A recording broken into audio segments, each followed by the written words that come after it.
Hey guys, Introspection here.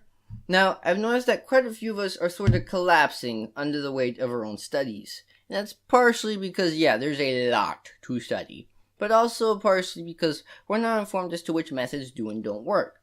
Hopefully, though, by the end of this video, I will have you studying far more efficiently and effectively than before. Now, a lot of this information is going to be scientifically proven or at least scientifically supported. But other tips and tricks are going to be ones that just help me or other people I've researched. Don't worry though, I'm going to tell you which one's which. I just figured I'd tell you guys about the ones that are non-scientific and let you guys decide as to whether you'd like to try them out or not. The first one is called Spatial Repetition Learning System. Essentially what it is you learn something, then you wait a little while, and then you review it, and then wait a little while longer, and then review it again, and so on and so forth. For instance, if you wanted to learn the word bathroom in Spanish, then you would say baño, and then you would wait a day, and then you would review it, baño, and then wait 2 days, and then review it, baño, and then wait 3 days, and then review it, baño, and so on and so forth. And granted, you would more than likely use a far larger sum of information than just that one word, but you get the idea. Now, I haven't been able to find any scientific studies proving or disproving it. If I do, I'll leave it down in the description below. But I have found a lot of articles illustrating it, and a lot of people claiming that it really helps them.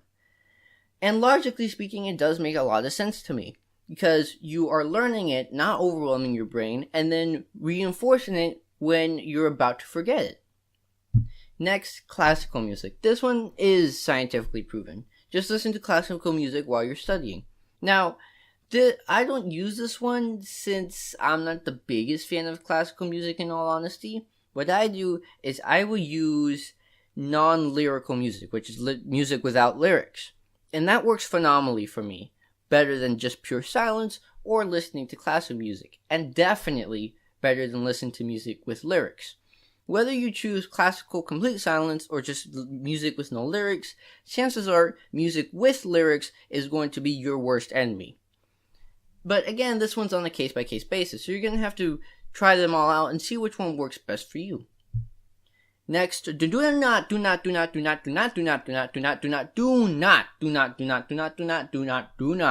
cram the night before. Scientifically speaking, you are more likely to get a good grade if you had slept instead of just cramming. Think about that. You could have slept and get a better grade than cramming and get a worse grade somehow. And even if you're just cramming not at the last minute, if you just like to cram, it's just not a good idea. Cramming for a very long period of time is a very inefficient way to learn. Yeah, it works, but it's like digging a hole with a spoon. There are better ways of digging a hole. As it turns out, studying for a long period of time on end is not a very good idea. What you should be doing is study for shorter periods of time, and maybe not every single day as I'm illustrating in this calendar, but you get the idea. Shorter study sessions allow your brain to recuperate and absorb the information far easier than if you were studying on hours on end. Yeah, for a lot of us will learn, but it's a very inefficient way of doing so. Scientifically speaking, it's far more efficient to just study in shorter time frames. Now granted, do not just spend 5 minutes. It's got to be at least 30 minutes or longer, guys. Don't try to misinterpret this, but you want to have a semi-short study session, and that will help you memorize and understand the information you study better. Next, another scientifically proven one is change your environment. So if you spend one day at your desk, maybe spend another out in the park, and so on and so forth. Just don't go to like a football game or an American football game or a party. You get the idea. Don't go anywhere that you think you're going to be distracted. But change it, maybe the library, maybe the park, just somewhere that you will be able to change your environment, and that should help you out a little. Next, guess what, guys? It's time for that gym membership you swore you were going to use when you bought it as your New Year's resolution to actually do something. Okay, all jokes aside, as it turns out, regularly exercising actually helps you study. And it's actually recommended that if you take a break during your study sessions, that you do something that involves exercise. Whether it's a walk, run, bicycle ride, rock climbing, swimming, so on and so forth. Something that will exercise you, it will get more blood flowing through your brain and help you think better, as well as absorb any information you studied prior or after. Next, chewing gum while you're studying actually also helps you focus. Another gum-related tip that isn't scientifically proven, or it was when I researched it a while back, but I haven't been able to find that study again, or any study supporting it. But I'll tell you guys about it anyways. Essentially, find a favorite gum flavor, maybe watermelon flavored, then chew it while you're studying. Then, while you're taking the test, chew the gum that is the exact same flavor. In theory, what should happen is that you will remember via taste. But again, I haven't been able to find any studies supporting this method. Now, in theory, this will also work with any other candy if you're not allowed to chew gum in your school, as is the case in most schools that I've seen. Another one related to senses is the same principle, but via smell. Find a perfume or cologne that you like, that you're not allergic to, and you know nobody else in the class is allergic to, and spray it on you while you're doing your studies. After that, when you take your test or exam, just spray it on your wrist and smell it while you're taking the test. In theory, again, what should happen is that your smell will bring back the memory of studying and thus help you remember the information better. Though, even though I have found studies claiming that it does connect memory to scent, those studies were more like for memories of long past ago. For instance, memorizing your kindergarten classroom via the smell of glue or paint. I haven't been able to find any that support this short-term method, but I have found quite a few people that support this idea, and I figure as long as you don't use anything toxic to yourself or anybody else, there's not really any downside if this turns out not to work. Next is a storytelling method. This one is used by multiple memory athletes, and before you say anything, yes, those are real people, and it's rather amazing as to how much memorization they put in. The amount of words that they can memorize in just 20 minutes is crazy. But back to this. They use a technique called storytelling, or imaginative storytelling. And essentially what it is you use a funny, goofy story and include the information you're trying to memorize. Then it's easier to recall that story as opposed to the individual facts or words. For instance, let's say you were taking a vocab test and you need to remember certain words.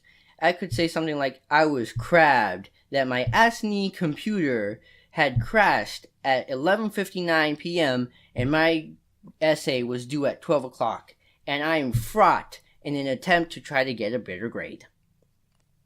And I actually use this method to memorize this little story.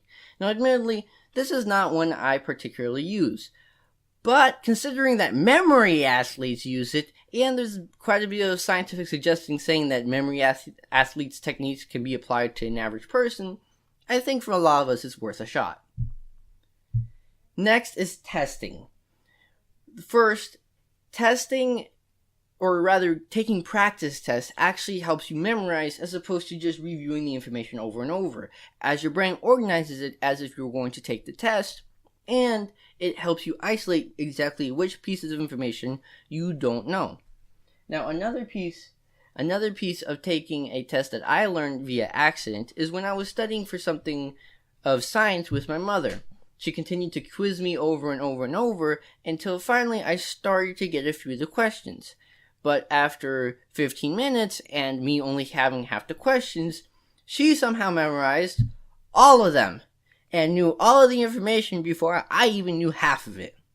As it turns out, this actually worked the other way around as well. I started quizzing her, and I quickly gained the information as well. And then I learned that even if it's somebody who doesn't know any of the answers, is not interested in the subject whatsoever, so long as I have somebody to quiz and they're answering and I'm correcting their answers, I will be able to memorize the information better than if somebody was quizzing me. And for me, it's a rather efficient way to learn. But admittedly, I haven't been able to find any studies supporting this rather odd method, as I sort of accidentally discovered it. Next, taking breaks. Taking breaks is one that's actually scientifically proven. Just don't take ridiculously long breaks. For instance, if you study for like an hour, a half-hour break should be a good equivalent. And you can figure out the math from there. Just make sure you take it regularly. Now, one thing that I do during the breaks, and this thing that I do during the breaks isn't scientifically proven, but I think it helps me, is do something related to the topic you were studying. For instance, if you were studying Spanish, you could listen to Spanish music. If you were studying science, you could watch a science documentary. So on and so forth. This way your brain can relax and recuperate, but not be completely turned off and forget that whatever information you were previously studying. Well guys, that is it for this video. I really hope I helped you out. If you need to look at any of my sources, they'll all be down in the description down below. And I imagine that a lot of the people watching this video might also be in a university and want to learn how to save money in said university. If that's the case, I will also leave a description down below to a video I previously made about saving money in universities.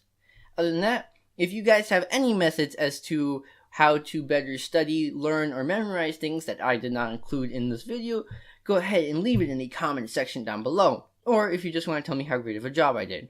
Otherwise, make sure you hit that subscribe button, and if nothing else, make sure to hit that bell button to catch my video in the next 2 days. Until then guys, next 2 weeks. Until then guys, hear nothing and listen to all. Bye guys.